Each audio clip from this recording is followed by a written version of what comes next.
Olá pessoal, hoje tô gravando esse vídeo, mas com um certo pesar. Não gostaria de estar gravando ele porque uma notícia não é tão legal. É o caso dessa notícia da garota de Leme, de 23 anos, que veio a óbito após uma infecção decorrência da extração de um terceiro molar. Eu tô gravando esse vídeo porque primeiro a gente tem que começar a pensar. Tem que pensar porque é o seguinte, nós não somos arrancadores de dentes, tá? Nós somos cirurgiões dentistas, qualificados, treinados, que nós temos que saber lidar com todas as complicações. Isso daí pode ter sido um erro do profissional, como também pode ter sido apenas uma fatalidade. Primeiro, vai depender muito das investigações que já está em andamento, antes de a gente tomar qualquer conclusão, crucificar alguém, ou, enfim, denegrir a imagem de um profissional, às vezes desnecessariamente. Vamos lembrar de um outro caso de um óbito que teve em Goiás, não lembro a cidade, eu acho que talvez era até Goiânia ou Anápolis, coisa assim, não lembro certinho a cidade, mas de um paciente que tinha feito lentes de contato, e depois estavam acusando o dentista do paciente ter vindo a óbito em decorrência de uma infecção proveniente da gengiva causada por essas lentes de contato que foram feitas por ela. Depois foi avaliado, fez toda a parte de perícia, enfim, a Polícia Civil fez todo o trabalho dela de investigação, e foi constatado que o paciente morreu por uma infecção bacteriana no coração, mas os micro-organismos que estavam presentes no coração não eram da cavidade bucal, ou seja, a infecção que ele morreu não foi proveniente da infecção das facetas, das lentes de contato que a colega fez. Resumindo, ela estava inocente no caso, ela não promoveu esse óbito, ela não causou, ela não foi culpada. Então a gente não deve culpar ninguém, mas deve ser investigado, porque é um caso de óbito.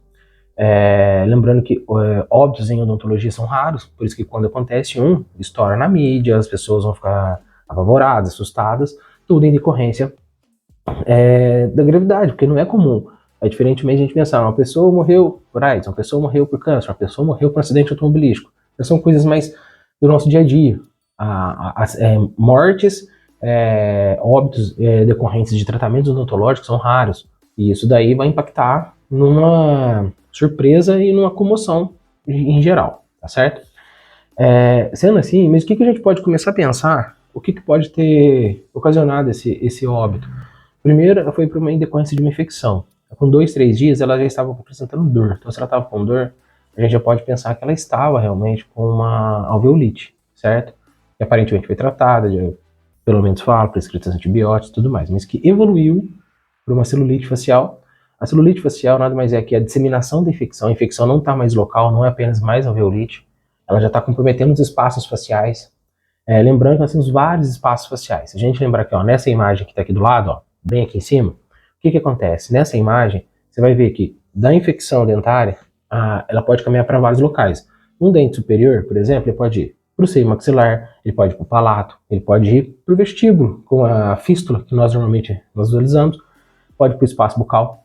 De um dente inferior, no caso o terceiro molar, mas qualquer dente inferior promoveria também, seria os mesmos caminhos. Pode fazer uma fístula por lingual, uma fístula por vestibular, uma fístula pode ter uma comunicação com o espaço bucal, o espaço sublingual, o espaço submandibular.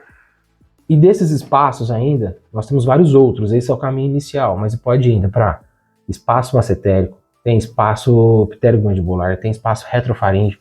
E esses espaços vão comunicar ainda com os espaços faciais do pescoço, e que esses vão ter a comunicação direta com o mediastino, ou seja, no coração.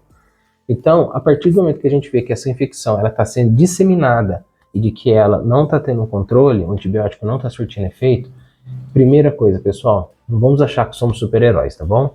Encaminhamento, tá? Nós devemos encaminhar para um tratamento em ambiente hospitalar. Pra talvez a gente não tenha mais... não é vergonha a gente fazer isso, tá? Quando acontece, o correto é a gente encaminhar para um atendimento hospitalar, onde vai ter maiores cuidados, vai ter antibiótico terapia endovenosa, enfim. Vai ser muito melhor tratamento do que a gente querer guardar isso para dentro do consultório e esconder isso de todo mundo. Vai ser pior, tá certo? Lembrando, igual eu comecei esse vídeo falando, nós não somos arrancadores de dentes. Nós somos cirurgiões dentistas, nós temos que estar capacitados, saber das nossas atribuições e das nossas limitações, tá certo? Então, assim, não dá pra gente falar nada disso, que foi esse o caminho, foi isso que aconteceu, não sei, é uma suposição, uma crença minha. E outra coisa que nós temos que pensar também é a respeito do fato como que era a condição de saúde dessa paciente. Será que ela tinha alguma patologia? Será que ela tinha alguma condição sistêmica que causasse uma predisposição para essa infecção? Vamos pensar, uma diabetes tipo 1 não controlada, se essa paciente fazia uso ela tinha alguma doença reumatológica, fazia uso de um corticoide, por exemplo, que também causa uma depressão, ou seja, tudo isso teria que ser avaliado. E aí entra a importância da nossa anamnese, né? Uma coisa que eu gosto de bater bem na questão, porque a gente sabe disso, a gente já começa a pensar um pouco mais a respeito de uma complicação pós-operatória que a gente possa ter em decorrência do comprometimento sistêmico do paciente, tá? Uma outra coisa que a gente pode pensar ainda, que a gente não sabe, não tem noção, não estou levando para o caso, tá? A questão minha aqui é o seguinte, eu estou levantando as hipóteses de todos os cuidados que nós temos que ter para prevenir infecções pós-operatórias, tá bom? Eu estou usando apenas essa notícia para a gente servir como um alerta para a gente estudar, treinar e estar bem preparado. Uma outra questão é o seguinte, ó, é muito comum no nosso dia a dia, que são as infecções locais, são as pericoronarites. Elas aumentam muito a possibilidade do paciente desenvolver uma alveolite pós-operatória, que pelo descrito caso foi uma alveolite. Então, será que isso foi feito, se tinha essa pericoronarite, será que ela foi tratada antes? Lembrando, nós não devemos operar com pericoronarite em estado agudo. Primeiro nós vamos tratar com irrigações, medicações, enfim, vai depender do estado e da evolução de cada pericoronarite. E aí sim, quando ele está no estado crônico, a gente vai fazer aí a gente promove exodontias e com cuidado, com maior chance de uma infecção pós-operatória, que no caso é um veolite. Então, o que eu queria mostrar com esse vídeo é o seguinte, ó. Primeiro, infelizmente aconteceu esse óbito, a gente ficou muito triste, não gostaria que acontecesse, a família está triste, colegas, familiares, amigos, enfim, até a gente também, eu nem conheço ela, mas não gosto disso. E a gente fica muito triste e fico muito preocupado também com o profissional, porque às vezes ele não, igual eu falei, será que fez a anamnese direito, mas a gente não sabe, às vezes pode ter feito tudo isso ter acontecido, pode um dia acontecer comigo, pode um dia acontecer com você aí. Então, a gente não deve execrar o profissional, tá bom? Não vamos fazer isso, porque ainda não é justo.